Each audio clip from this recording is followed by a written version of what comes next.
اللہ تعالیٰ آگے قرآن میں فرماتے ہیں فلولا اذا بلغت الحلقوم. اللہ کہتے ہیں یہ باتیں میں بتا رہا ہوں یہ میں تھوڑی خود کہہ رہا ہوں یہ باتیں. یہ کون کہہ رہا ہے بھائی؟ یہ تو اللہ کہہ رہا ہے, یہ تو اللہ کہہ رہا ہے. تو قرآن آگے کیا کہتا ہے؟ فلولا اذا بلغت الحلقوم. اللہ کہتے ہیں ایک ٹائم ایسا بھی آتا ہے, ابھی تو مزے میں ہو, جب تمہاری جان کہاں تک پہنچے گی؟ بولو نا, یہاں. ہر آدمی پہ یہ ٹائم آتا ہے کہ نہیں آتا؟ ہچکیاں لے, یوٹیوب پہ دیکھ لو ویڈیو, بڑے بڑے پاورفل اور اب آخری ہچکیاں لے رہے ہوتے ہیں. کیسا ترس آتا ہے نا اس کے اوپر. ہچکیاں لے رہا ہوتا ہے آدمی, کوئی کلمہ پڑھ رہا ہوتا ہے, کسی کی آنکھیں پتھرا رہی ہوتی ہیں اور بڑی حسرت سے لوگوں کو دیکھ رہا ہوتا ہے. فلولا اذا بلغت الحلقوم وانتم حینئذ تنظرون. اللہ کہتے ہیں تم بڑے بڑے طاقتور لوگ اس کے قریب کھڑے ہو کر اس کو دیکھ رہے ہوتے ہو کہ ابھی اس کی روح نکلنے والی ہے. ترجعونہا ان کنتم صادقین. تم اس کی روح کو لوٹا دیا کرو. تمہارے پاس پیسہ بھی ہے, تمہارے پاس حکومت بھی ہے, تمہارے پاس امیزون میں تم نے بڑا بزنس بھی کیا ہوا ہے. اب کیا کیا, اگر تمہاری سائنسی ترقی بھی ہے تو تھوڑی دیر کے لیے کیا کر لو بھائی, اس کی روح کو کیا کر لو. تم بھی حسرت سے دیکھ رہے ہوتے ہو کہ ہمارا پیارا ہمارے سامنے دنیا سے جا رہا. یہ تو تمہاری 2 ٹکے کی اوقات ہے. اللہ ہمیں ہماری اوقات بتا رہا ہے. میرا خیال ہے بات سمجھ میں آ نہیں رہی آپ لوگوں کی. میرے اندر تو بھائی اتنی ہی پھیپڑے ہیں جتنا میں سمجھ. مجھے غصہ اس لیے آ گیا کہ پہلے بھی زنا ہوتا تھا, کم چھپتے تھے لوگ کہ پکڑے نہ جائیں. اب پوری یونیورسٹیوں میں لڑکے لڑکیوں کی بسیں بھر بھر کے جا رہی ہیں تفریح کے لیے. باپ خود اجازت دے رہا ہے, بھائی تمہاری اپنی لائف ہے بیٹا, تم اگر بھنگن چمارن بننا چاہو تو ہم کون سا شریف لوگ ہیں, ہم بھی بھنگی اور چمار ہیں. بزبان حال وہ یہ کہہ رہا ہوتا ہے. سمجھ میں نہیں آ رہی. عزت دار آدمی کبھی اپنی لڑکی کو کسی غیر مرد کے ساتھ جانے نہیں دے گا. کہے گا میں مر جاؤں گا, میں دنیا کو کیا منہ دکھاؤں گا میں. لیکن اب اس کو پتا ہے دنیا کو میں منہ دکھاؤں گا, دنیا بھی میری تعریف کرے گی. بڑا لبرل قسم کا باپ ہے ماشاءاللہ. اپنی بیٹیوں پہ کوئی کسی قسم کا کنٹرول نہ ہے, نہ رکھنا چاہتا ہے.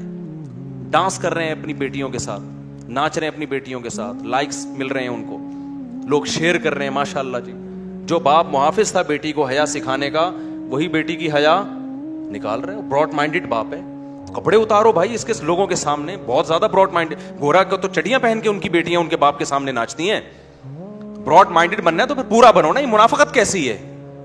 اگر غلط ہے تو پھر, اگر گورا غلط ہے تو پھر یہ عمل بھی غلط ہے جو یہاں ہو رہا ہے. شادیوں میں ناچ رہی ہیں بہنیں بھائیوں کے ساتھ.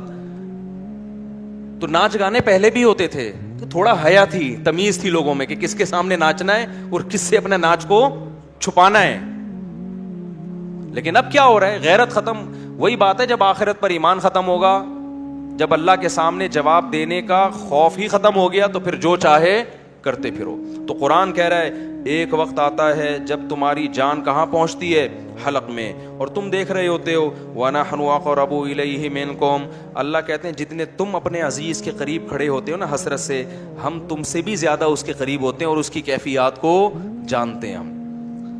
فلولا ان کنتم غیر مدینین. اللہ کہتے ہیں اگر تم یہ سمجھتے ہو تمہارے اوپر کسی کا کنٹرول ہی نہیں ہے, آزاد ہو, بڑے پاورفل ہو, ترجعونہا ان کنتم صادقین, تو آج اپنی طاقت کا استعمال کرو. یہ تو تمہارا عزیز ہے, تمہارا معشوق ہے, اس کی جدائی تو تم برداشت کر نہیں سکتے, اس کو مرنے سے روک لو. پھر سارے ڈاکٹر عاجز آ جاتے ہیں کہ نہیں آ جاتے؟ سارے ڈاکٹر کیا کہہ دیتے ہیں, بھائی ہمارے بس میں نہیں. میں آغا خان میں تھا, اچانک چیخوں کی آواز آئی نا, اچانک عورتیں مردوں کی چیخوں کی آواز آئی. میں ایک دم ڈر گیا, کیا ہوا؟ پتا چلا جی ان کے والد صاحب ان کی ڈیتھ ہوئی ہے. آئے تھے تھوڑی دیر پہلے بالکل ٹھیک ٹھاک تھے بستر پہ, اچانک کوئی ہارٹ اٹیک ہوا یا برین ایمری جو کیا ہوا بہرحال. تو وہ ان کو توقع نہیں تھی کہ ہمارا باپ ایسے بھی جا سکتا ہے. تو بچیاں بھی رو رہی ہیں. میں نے کہا یار یہ دیکھو, یہ میں نے ایسے موت کے بہت سارے واقعات دیکھے. گلی میں گزر رہے, چیخو پکار کی آواز آئی, کیا ہوا بھائی؟ پتا چلا جی ڈیتھ ہو گئی. کتنے کتنے سال رشتے آپس میں ٹائم گزارتے ہیں اور جدا ہونے میں چند سیکنڈ بھی بولو نہیں لگے, اور پھر روتے 3-4 دن تک ایسے ہیں جیسے بڑا غم ہوا ہے, اور 3-4 دن کے بعد 20-20 30-30 سال پرانے رشتوں کو ایسا بھولتے ہیں جیسے زندگی میں کبھی رہنا نصیب ہی نہیں. یہ ہے وہ دنیا جس کے پیچھے انسان کس کو ناراض کر رہا ہے؟ خدا کو ناراض کر رہا ہے. تو قرآن کہتا ہے اس کی جان لوٹا کے دکھاؤ. فَأَمَّا إِنْ كَانَ مِنَ الْمُقَرَّبِينَ, اللہ کہتے ہیں اب یہ میرے پاس آ گیا ہے, اب یہ تمہاری کسٹڈی سے نکل گیا, اب میں بتاتا ہوں اس کے ساتھ کیا ہونے والا ہے. سمجھ رہے ہو نا؟ اب اس کا خود اپنے اوپر بھی کنٹرول نہیں. اب تک تو یہ تمہارے ساتھ بہت کچھ کر رہا تھا, فلاں کو اوپر چڑھا دیا, فلاں کو گرا دیا, فلاں کو یہ کر دیا, فلاں کو یہ کر دیا, کسی کو گالی دے دی, کسی کو صدقہ خیرات کر دیا, اب تو یہ کر رہا تھا. اب اس کے ساتھ میں کروں گا جو بھی ہوگا, تمہارا بھی کنٹرول ختم اور خود اس کا بھی اپنے اوپر سے کنٹرول ختم. فَأَمَّا إِنْ كَانَ مِنَ الْمُقَرَّبِينَ, اللہ کہتے ہیں یا تو یہ نیک لوگوں میں سے تھا, ساری زندگی اس نے مجھے یاد رکھا, میرے احکام کو فالو کیا, فَرَوْحٌ وَرَيْحَانٌ, تو اس کے لیے خوشبوئیں ہیں, وَجَنَّتُ نعیم, اور خوشخبریاں ہیں ہمیشگی کے باغات کی. وَأَمَّا إِنْ كَانَ مِنْ أَصْحَابِ الْيَمِينَ, دائیں ہاتھ والوں میں سے تھا, فَسَلَامٌ لَكَ مِنْ أَصْحَابِ الْيَمِينَ, اللہ کی طرف سے اس کو سلامتیاں ملنا شروع. ایسے بہت سارے واقعات ہیں اہل اللہ کے کہ موت کے وقت انہوں نے فرشتوں کو دیکھا اور موت کے وقت وہ باتیں کرنے لگے کہ اللہ کی طرف سے ہمیں نیک فرشتے ہماری روح قبض کرنے کے لیے آئے. میں نے بھی ایسے واقعات سنائے ہیں آپ کو پہلے بیانات میں, بھی بہت وقت ہو گیا تو میں اس کو اسکپ کر رہا ہوں. بہت ایسے واقعات ہیں, شہداء کے بہت واقعات ہیں. میرے والد صاحب نے بتایا کہ ایک قاری صاحب ہندوستان میں قرآن پڑھایا کرتے تھے, ساری زندگی ان کے نا بچوں کو قرآن پڑھانے میں گزری. موت کے وقت نا ان کی جسم سے روشنی کا گولا نکل کے گیا ہے, سب نے دیکھا جتنے لوگ تھے. حضرت مولانا اشرف علی تھانوی رحمۃ اللہ علیہ, جن پر آج لوگ بڑے اوٹ پٹانگ قسم کے اعتراضات کرتے ہیں, ان کی جب ڈیتھ ہوئی ہے نا, تواتر سے جو ان کے قریب لوگ کھڑے ہوئے تھے, انہوں نے بتایا کہ ان کی 3 انگلیوں سے روشنی کی کرنیں نکل رہی تھی موت کے وقت, کیونکہ پوری زندگی نا ان 3 انگلیوں سے تصنیف کا کام کیا ہے. ان کی سینکڑوں تصانیف ہیں جن سے بہت, اگر مولانا اشرف علی تھانوی رحمۃ اللہ علیہ ہندوستان میں نہ ہوتے نا تو آج یوں کہا جائے نا کہ میں بھی شاید بدعتی ہوتا, تو یہ بات غلط نہیں ہوگی.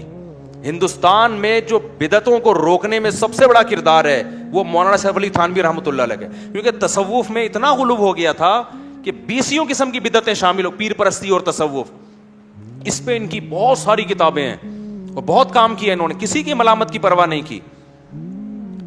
تو انتقال کے وقت کیا تھا, کرنیں نکل رہی تھی. ایسے بہت ساری کرامتیں ہوتی ہیں.